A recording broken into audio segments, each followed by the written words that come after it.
읽다 보면 어떤 마음이 드냐면 참 아쉽다 이런 마음들이 많이 듭니다.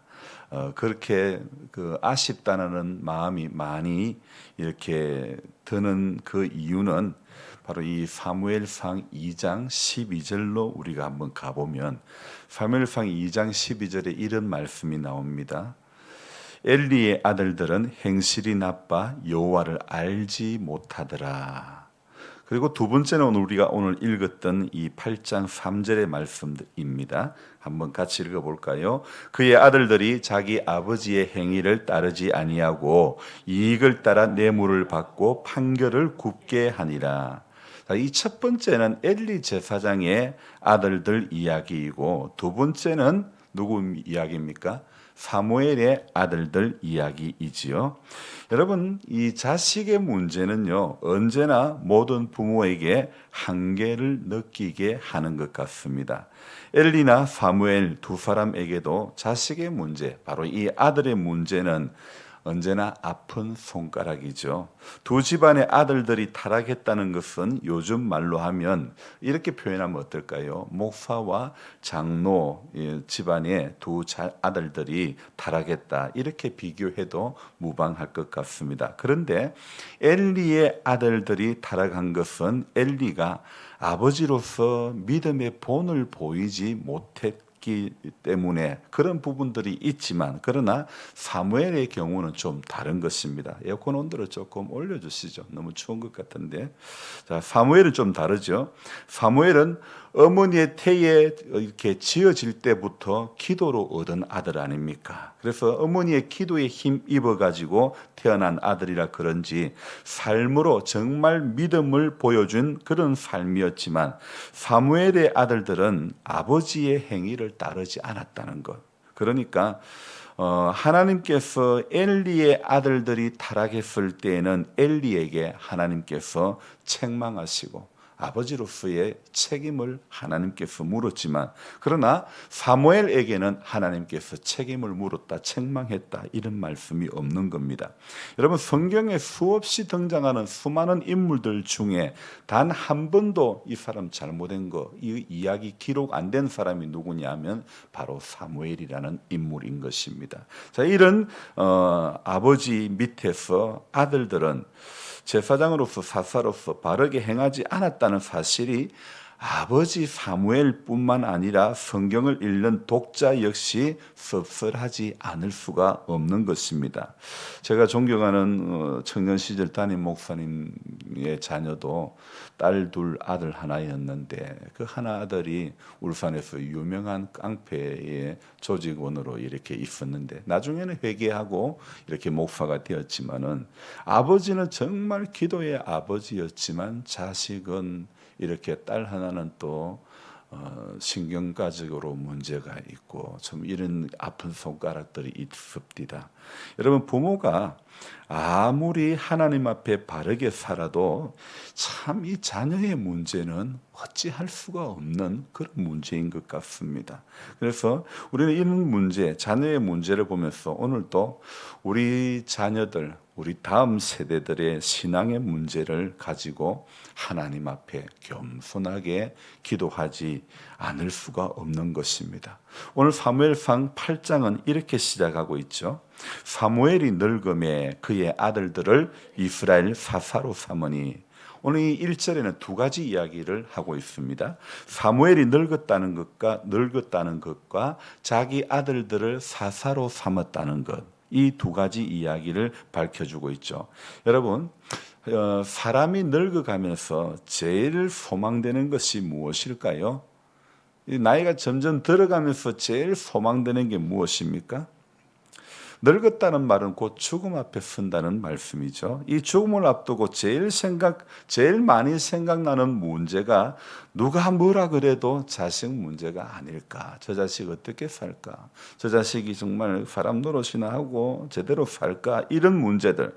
더군다나 자녀가 장애를 앓고 있다면 더더욱 그렇겠죠. 자, 죽음의 순간까지도 하나님 생각, 자식 생각하다가 죽음을 맞이하겠죠. 물론 우리는 하나님 생각보다 자식 자식 생각에 더 많이 붙들리게 되는 것 같습니다. 이렇게 사무엘도 모든 아버지들 바램처럼 아들들의 신앙과 삶의 모습이 이 늙은 아버지 사무엘에게는 최대의 관심사였을 것입니다. 바로 그 증거로 2절에 이야기하고 있죠. 같이 읽어봅니다. 장자의 이름은 요엘이요 차자의 이름은 아비야라. 그들이 브엘세바에서 사사가 되니라.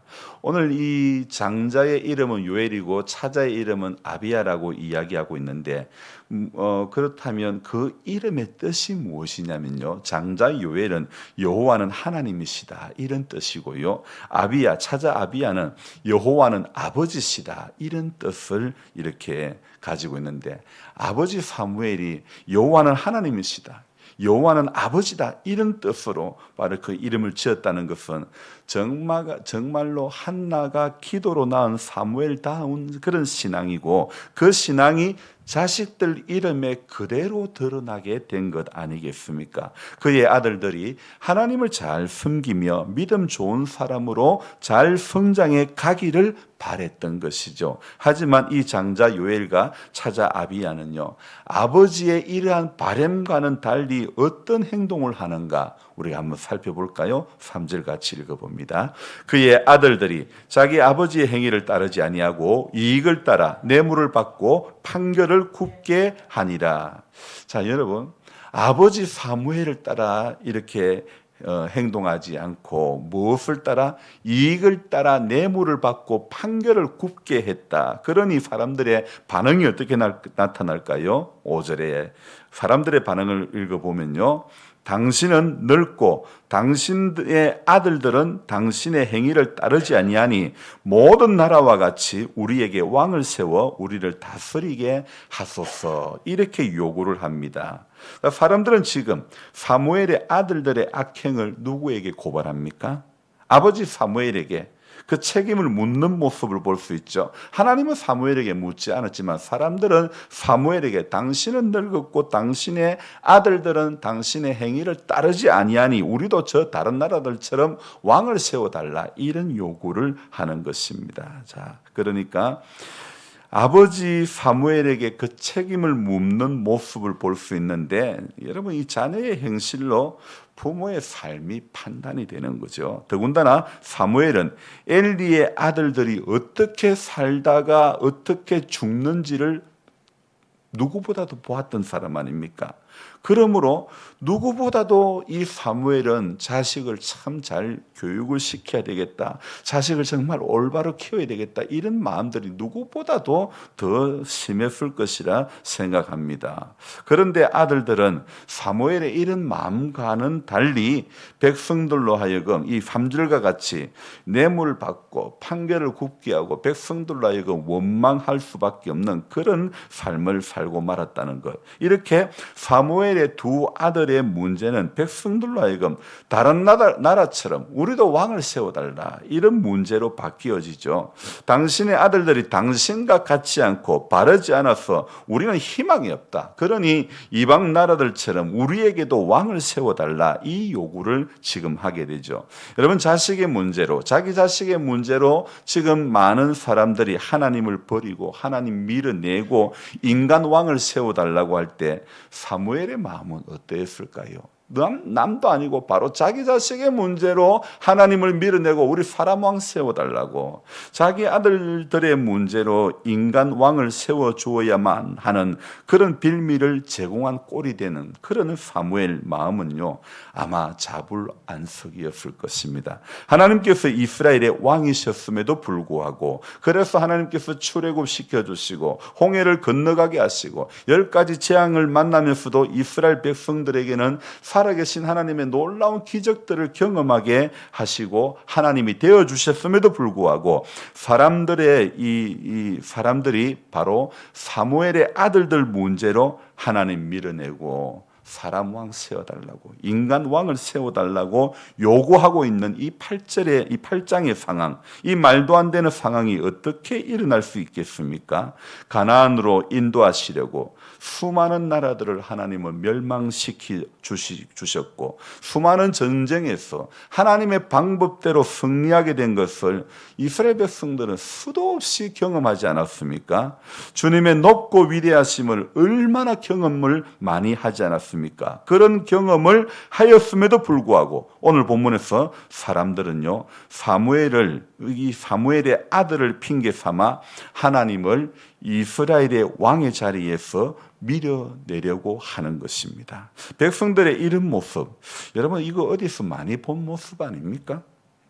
자기 아쉬울 때만 하나님 찾고, 자기 어려울 때만 기도하고, 그 외에는 자기 욕심대로 되지 않으면 하나님은 죽었나 보다, 하나님은 무능한가 보다, 이렇게 제안하는 바로 우리들 모습 아닙니까? 본질을 잊어버리고 하나님의 본심은 까마득히 잊어버리고 자신의 감정에 따라 하나님을 대하는 이런 모습, 진짜 하나님의 자녀라서 예배당에 나와 아버지께 경배 드리려고 하는 그런 모습보다 뜻없이 습관적으로 주일 한 번 얼굴 비치고, 하나님이 왕이라서가 아니라 내가 왕이라서 내 편한 대로 신앙생활하고, 내 편한 대로 봉사하고, 내 편한 대로 내 모든 것이 내 마음에 안 들면 봉사도 안 하고, 내 마음에 안 들면 모든 것이 다 싫고, 여러분 이거 우리가 하나님을 섬기는 것인지 하나님을 거느리는 것인지 이거 정말 분명하지가 않습니다. 안타까운 것은요, 오늘 이 사무엘상 8장의 사건은요, 백성들이 참 믿고 의지했던 사무엘이 아들들을 이렇게 신앙으로 잘 길러내지 못한 그것을 보고 하나님까지 버리게 되고 밀어내 버리게 되는 이 상황, 사실 사무엘은 하나님의 말씀을 대변해서 전하는 사사일 뿐입니다. 사사가 전하는 말씀을 받고 어떻게 살아가는가 하는 문제는 누구의 몫입니까? 사사의 몫입니다. 우리가 예배를 드리면서 말씀을 저는 전하고 우리 모두는 또 받는데요. 여러분, 말씀을 전하고 말씀을 이제 또 받으면요, 어떻게 한 주간을 살아가는가 하는 것은 제 몫이 아니고 우리 성도님들 몫입니다. 말씀을 받은 사람의 몫이라는 거죠. 그러니까 사사가 전하는 말씀을 받고 어떻게 살아가야 하는가 하는 문제는 고스란히 백성들의 몫으로 남는 거죠. 누구나 말씀을 들을 수 있지만 누구나 말씀대로 다 살아가는 것은 결코 아닙니다. 여러분, 이랬던 저랬던 이 핑계 저 핑계 되어가면서 하나님을 왕으로 섬기지 못하는 것이 문제이고, 인간의 욕심이 앞서니 이방인들처럼 우리도 세상 왕을 세워달라 이런 요구를 하는 거죠. 아마도 사람들은 사무엘의 아들들이 판결을 굽게 하지 않았어도 또 다른 것을 꼬투리 삼아가지고 우리 왕 좀 세워주면 안 될까, 그렇게 하지 않을까, 이런 생각을 해봅니다. 이 왕을 세워달라고 하는 그 자체가 바로 이미 자기 자신이 왕이 되어 있는 상태가 아닐까요? 여러분, 400년 동안 종살이 했던 그 삶에서 구해줘도, 홍해를 건너서 갈라서 건너가게 해주셨어도, 가나안 땅을 정복해서 땅을 분배해 주어도 사람들 눈에는 하나님이 보이지 않고 이방인들의 풍성함, 바알의 풍성함만 보였던 것이죠. 여러분, 아무리 힘들어도 하나님 멀리하면 안 되는데 조금만 힘들면 불평부터 먼저 하고 원망부터 먼저 나오는 것이 결국에는 하나님께서 버젓이 이스라엘의 왕이 되셨음에도 불구하고 인간을 왕으로 세워달라고 하는 어리석은 백성들이 되고 말았다는 것입니다. 하나님의 절대적인 사랑으로 여기까지 왔음에도 불구하고 자기 욕심을 버리지 못하니 인간을 왕으로 세워달라, 그런 요구를 하는 거죠. 바로 이것이 이스라엘 백성들의 문제이고 오늘 저와 여러분들의 문제가 아니겠습니까? 오늘 18절 말씀 한번 볼까요? 같이 읽어봅니다. 한 장을 넘겨가지고 18절. 그날에 너희는 너희가 택한 왕으로 말미암아 부르짖되 그날에 여호와께서 너희에게 응답하지 아니하시리라 하니. 이제 시간이 흘러서 사람 인간 왕을 세우게 되면 하나님께서 오늘 18절에 이 말씀, 하나님께서는요 앞으로 너희들이 택한 왕에게 고통을 당하더라도 나는 너희에게 응답을 하지 않겠다, 이런 말씀이죠. 얼마나 하나님 마음이 아팠으면 하나님께서 이렇게 말씀을 다 하실까요? 세상의 왕의 문제로 고통을 당해도 응답하시지 않겠다는 바로 이것이 진짜 심판이 아니고 무엇이겠습니까? 여러분, 심판이 다른 게 아닙니다. 응답이 없는 게 심판입니다. 말씀이 없다는 것이 심판입니다. 은혜를 못 받고 있다는 것이 심판입니다. 그러므로 오늘도 말씀을 받은 성도, 오늘도 말씀이 있는 성도, 은혜가 있는 성도가 되어야 하는 것이고, 하나님이 내 하나님 되어주심에 그거 하나만으로 오늘도 감사하고, 또 그래서 오늘도 하나님을 진정 왕으로 모시고 그렇게 살려고 몸부림치고 애쓰는, 우리가 섬기는 사람이 되어야 되는데 하나님을 거느리는 사람이 되면 안 되는 거죠. 그래서 오늘 이스라엘 백성들이 그런 기적, 그런 은혜, 그런 놀라운 사랑을 수도 없이 많이 체험하고도 하나님 앞에 믿음의 모습을 보이지 못하고, 조금만 물이 쓰면 물 써서 못 먹겠다고, 만나를 내려주셔도 애굽에 고깃국 먹을 때가 좋다고, 하여튼 삐딱선 타는 데는요 우리 모습이나 그 사람들 모습이나 별반 차이 나지 않는 것 같습니다. 여러분, 우리 감정대로 하나님 섬기지 말고 하나님 말씀대로 하나님을 섬겨야 될 줄로 믿습니다. 약속하신 말씀대로 섬겨야 하늘에 풍성한 것, 기름진 것들이 우리 것이 될 줄로 믿습니다. 힘들고 어려워도요, 한 번 붙잡은 십자가, 한 번 붙잡은 우리 믿음의 끈을 결코 놓치지 않는 우리 모두가 되기를 주님의 이름으로 축복하며 기도하겠습니다. 좋으신 하나님 아버지, 새로운 한 날을 시작하면서 말씀 앞에 서는 것이 복인 줄로 믿습니다. 기도하는 자리에 앉은 것이 복인 줄로 믿습니다. 은혜 받는 것이 최고의 축복인 줄로 믿습니다. 힘들고 어려워도 하나님 약속하신 말씀대로 살면 분명히 복된 삶이 될 줄로 믿습니다. 오늘 사무엘상 8장, 하나님 자식의 문제는 정말 마음대로 안 되는 것, 하나님 엘리뿐만 아니라 사무엘도 그랬고 모세의 형 아론도 나답과 아비후가 다른 불로 들이다가 죽은 모습들, 우리는 참 성경에 나오는 두 아들들의 문제, 이 문제를 겪는 아버지들의 마음을 우리가 보면서 우리 역시 가정의 자녀의 문제로 마음 아파할 때가 참 많은데, 하나님 정말 귀한 자녀들이 약속의 백성들이 되게 해 주옵소서. 하나님의 사랑 가운데 머물러 살 수 있는 귀한 믿음의 자녀들이 될 수 있도록 도와주시옵소서. 힘들고 어려워도 하나님의 약속만 붙잡고 살아가는 귀한 자녀들 될 수 있도록 도와주시옵소서.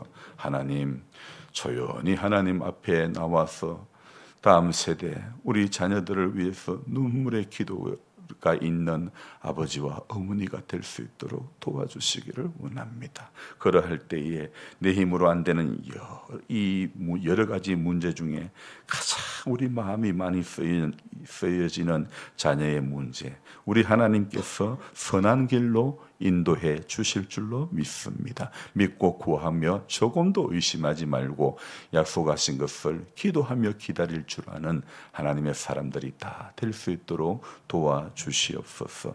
우리 하나님, 이날도 살아보지 않은 하루를 살아가게 됩니다. 주님, 말씀 앞세우고 살아가게 하시고 이겨가게 하시고 하나님의 방법대로 우리가 이날도 살게 해 주시옵소서. 감사를 드리며 예수님의 이름으로 기도드리옵나이다. 아멘. 간절한 마음으로 주여 부르고 기도합니다. 주여, 주여, 주여. 하나님 아버지, 약속하신 말씀